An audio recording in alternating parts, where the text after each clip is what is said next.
শাওনের মৃত্যুর পর সবাই ভেবেছিল তার সবচেয়ে কাছের মানুষ ফারহানা বিথি অন্তত শেষবারের মতো ছুটে আসবে।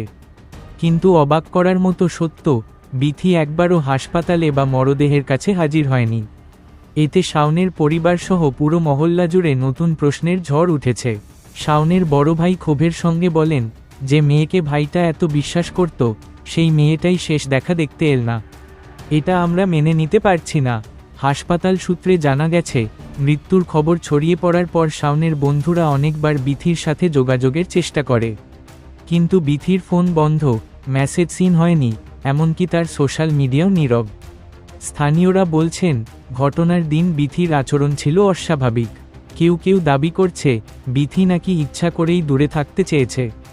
সব মিলিয়ে বিথির অনুপস্থিতি রহস্যকে আরও ঘনীভূত করেছে। শাওনের পরিবার বলছে, আমরা শুধু জানতে চাই বিথি কোথায়।